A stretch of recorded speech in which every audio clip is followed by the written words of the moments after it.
En este video vamos a hablar un poco sobre el descubrimiento de puertos y cómo realizar un ataque de denegación de servicios a una máquina utilizando una herramienta llamada hping3.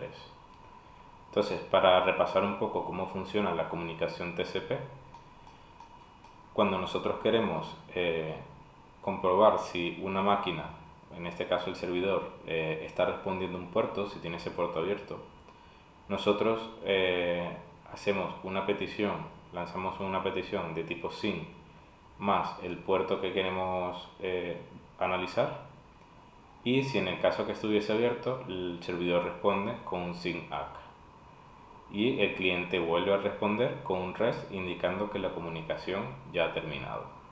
Si nosotros tenemos este flujo de comunicación, significa que el puerto que estamos solicitando está abierto. En caso contrario, si el puerto estuviese cerrado, nosotros igualmente empezaríamos la comunicación con una petición de tipo SYN más el puerto, pero el servidor respondería con un reset terminando la comunicación. Esto significaría que el puerto solicitado está cerrado. Bien, yo aquí he preparado un pequeño laboratorio virtual donde tengo una máquina Linux con una distribución llamada Parrot y tengo otra máquina virtual con Windows Server 2019, donde también tiene una web de ejemplo alojada. Entonces, yo en ambos casos conozco la IP de la máquina. En este caso tenemos la IP 10.0.219 y en este caso, en la de Linux, tenemos la IP 10.0.213.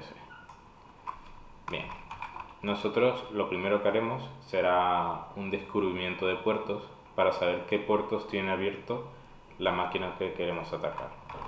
Entonces necesitaremos el usuario root y luego con la herramienta hping3 podemos tener varios parámetros. Tenemos el -8 para indicar que estamos en un escaneo de puertos.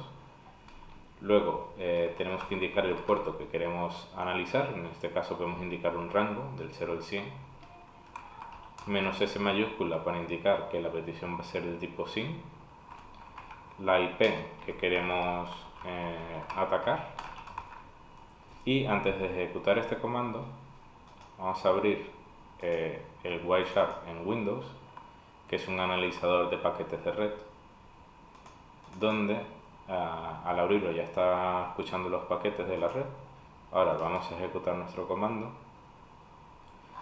y aquí tenemos un informe de los 100 puertos que hemos solicitado.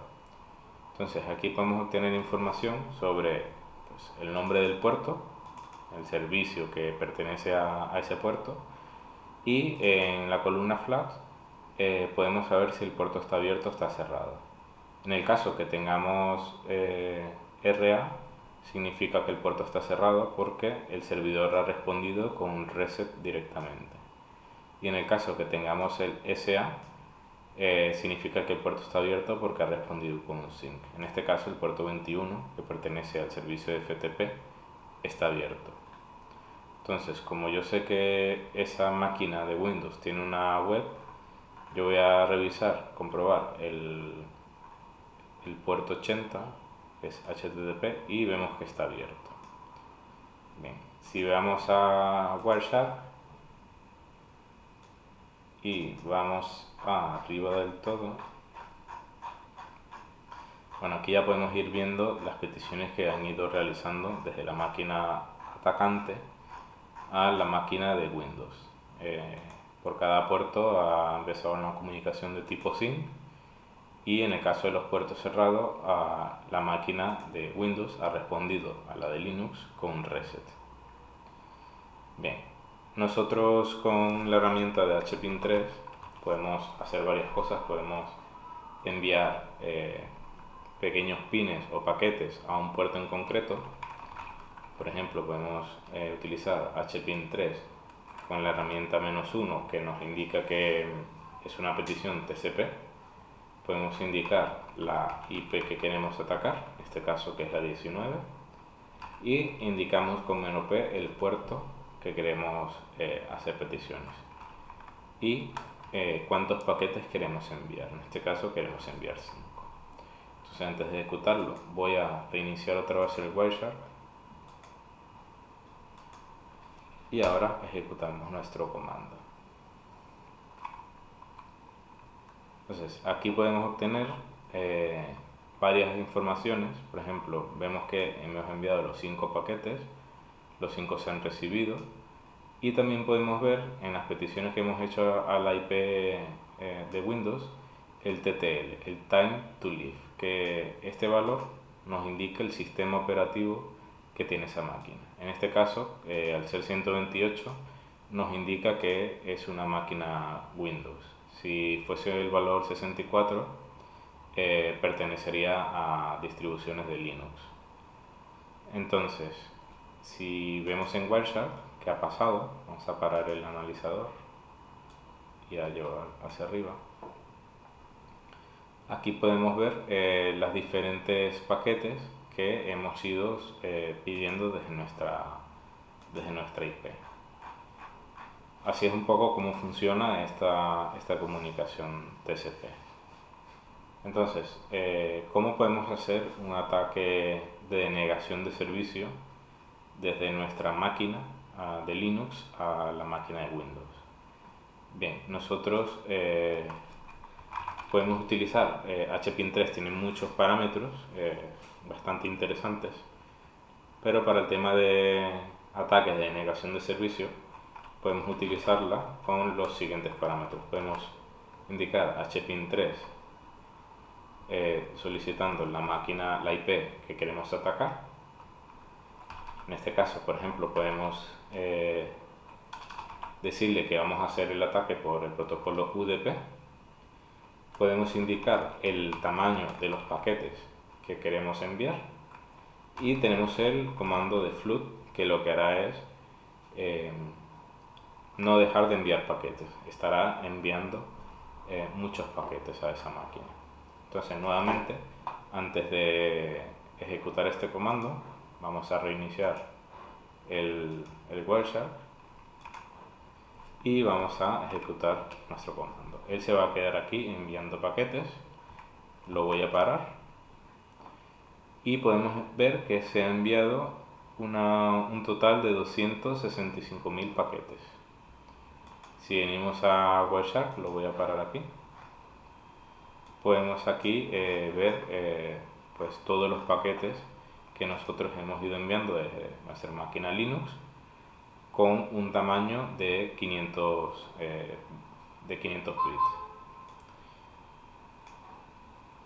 Si nosotros vamos aquí a Statistic Endpoints y vamos a IPv4,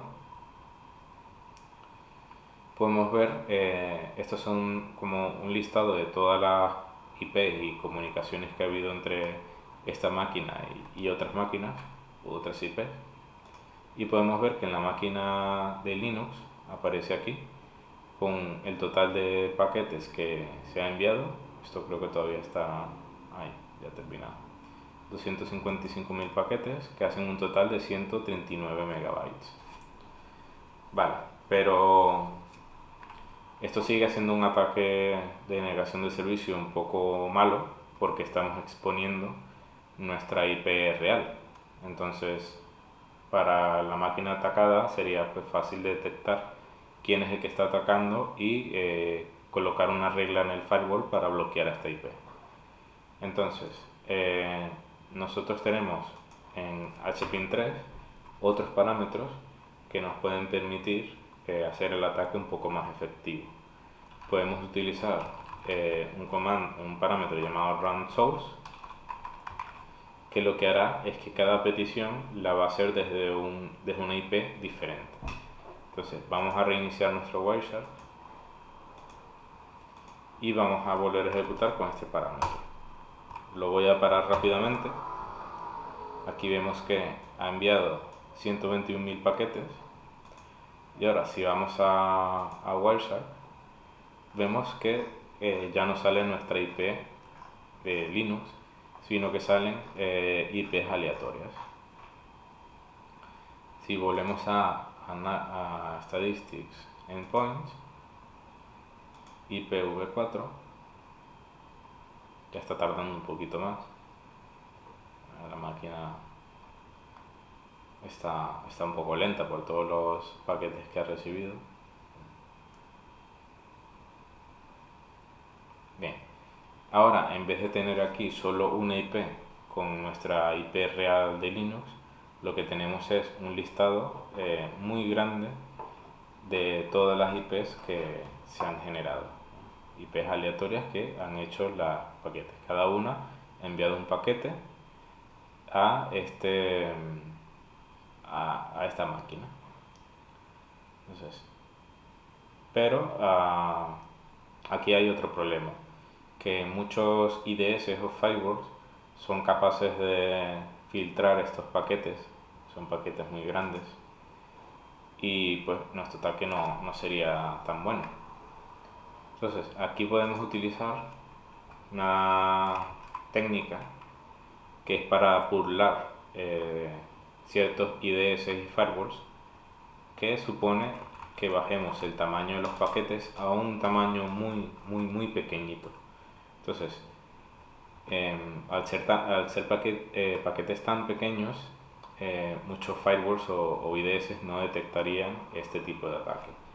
Y además podemos combinarlo con otro parámetro de FRAG, que lo que haría es fragmentar esos paquetes aún más pequeños, enviar varios paquetes para que al final se compongan todos.